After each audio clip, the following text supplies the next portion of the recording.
और इस वक्त की बड़ी खबर, गुजरात विधानसभा चुनाव को लेकर दिल्ली में हाई वोल्टेज ड्रामा जारी है। एक सिलसिला सा बन गया है, चाहे कांग्रेस हो चाहे बीजेपी, एक के बाद एक दोनों ही पार्टियों के प्रतिनिधि मंडल चुनाव आयोग का रुख कर रहे हैं। बीजेपी के नेता भी तीसरी दफा चुनाव आयोग पहुंच गए हैं। धर्मेंद्र प्रधान, रविशंकर प्रसाद, पीयूष गोयल, तमाम बड़े नेता तीसरी दफा चुनाव आयोग में पहुंच गए हैं। कांग्रेस के नेता तीसरी बार मिलने के लिए अब से कुछ देर पहले पहुंचे थे।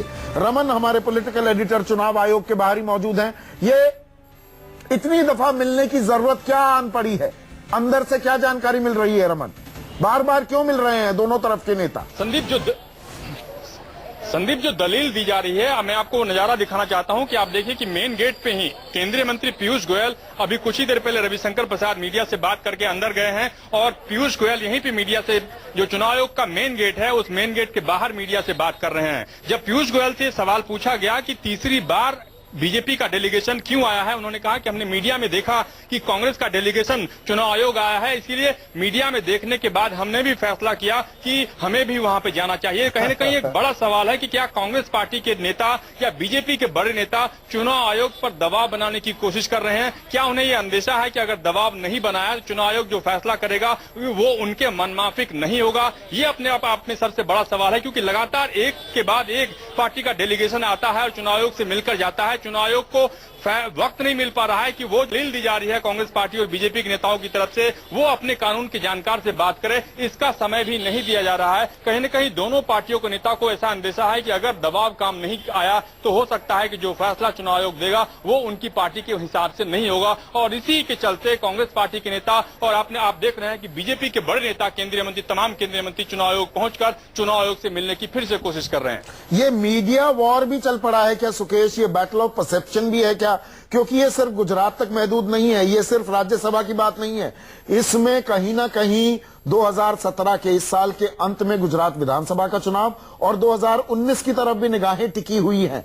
तो ये कई चीजें एक साथ प्ले आउट करती दिख रही हैं क्या? मैंने आपको थोड़ी देर पहले बताया, ये 2017 जो गुजरात में चुनाव होने वाले हैं उसकी एक पृष्ठभूमि तो तैयार कर ही रहा है। आपको रोकना होगा, एक मिनट। रविशंकर प्रसाद कुछ बोल रहे हैं। हो गई, अगर कांग्रेस पार्टी तिवारा जाएगी तो हम भी तिवारा जाएंगे। सर, ऐसी जानकारी अगर कांग्रेस पार्टी नहीं जाएगी तो हम भी नहीं जाएंगे। ऐसी जानकारी आई है कि फुटेज मंगाई गई है। धन्यवाद। तो रविशंकर प्रसाद कहते हुए जितनी दफा कांग्रेस जाएगी उतनी दफा हम भी जाएंगे। वो जाना बंद कर दें, हम भी जाना बंद कर देंगे। बिल्कुल। संदीप, आप मुझसे पूछ रहे थे? जी, मैं यही कह रहा था कि 2017 की पृष्ठभूमि तो तैयार कर ही रहा है और आपने सुना रविशंकर प्रसाद को, ये एक न्यू बीजेपी है। ये new BJP under the able leadership of Narendra Modi and Amit Shah है। ये किसी चीज को लाइंग डाउन नहीं लेते हैं। आप जितनी बार अपना पक्ष रखोगे, हमारी एक ऐसी टीम जो लीगल बड़े लोगों की टीम होगी, वो आपसे जाकर मिलेगी। फिर रोकना होगा। धर्मेंद्र प्रधान भी कुछ कह रहे हैं, सुनिए। सर, हिंदी में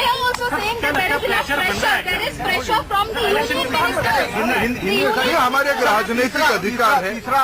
तीसरा दल यहाँ पर आ रहा है, तीसरी बार कांग्रेस पार्टी का डेलीगेशन आ रहा है यहाँ पर, आप लोग भी आ गए हैं, तो क्या माना जाए चुनाव आयोग में ही अखाड़ा बन गया है सियासत का?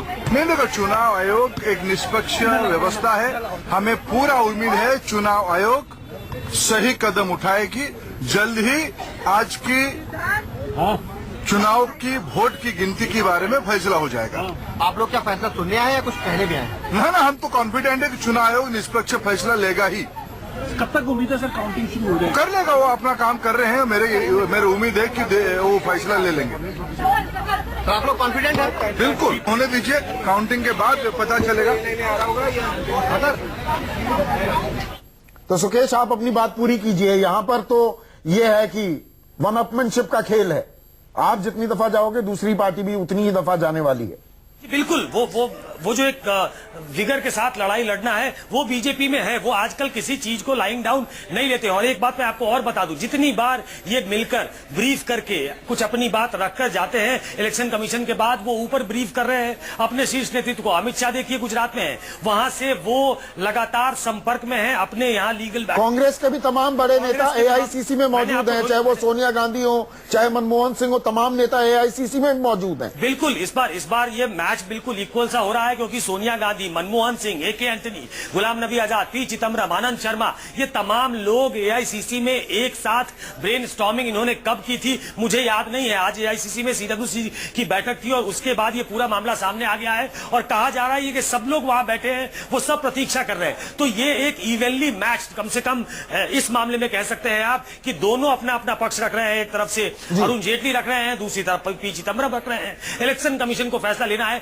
लेकिन कोई भी अपनी आईज ब्लिंक करने को तैयार नहीं है। बिल्कुल, ये हॉकी की तरह या हॉकी या फुटबॉल की तरह एक मैच हो गया है। स्कोर लाइन 3-3 हो रखी है।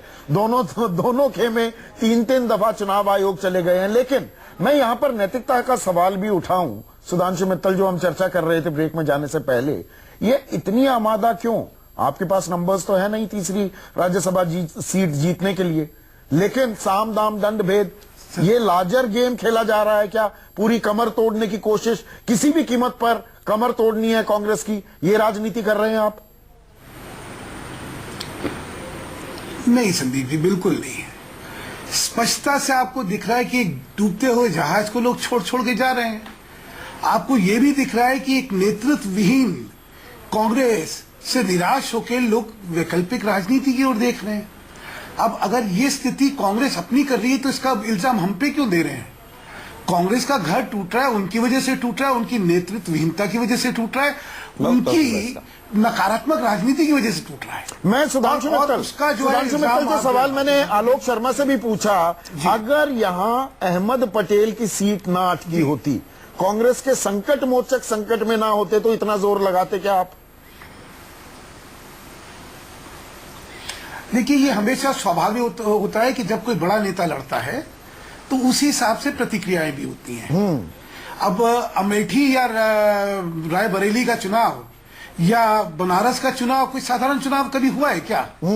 वैसे ही कोई बड़ा नेता जब लड़ेगा तो स्वाभाविक तौर पे उस बड़े नेता के लड़ने की एक प्रतिक्रिया होती है। इसमें और अहमद पटेल बड़े नेता हैं कांग्रेस के, इसमें तो कोई विवादित बात है नहीं। हाँ, आलोक शर्मा जी जरूर उस चीज को नकार रहे थे कि नहीं ये तो वैसे ही रहता, मैं कम से कम सत्यता से अनभिज्ञ ना होके मैं तो सत्यता में। तो ये बड़ी लड़ाई जब होनी थी तो 3 महीने पहले से आपने तैयारी क्यों नहीं की? आलोक शर्मा, आज 3 दफा आप चुनाव आयोग जा रहे हैं। देखिए, पूरी तरह से लड़ाई लड़ी गई है, पहले भी लड़ाई लड़ी गई है, आज भी हमारे पास नंबर्स पूरे हैं।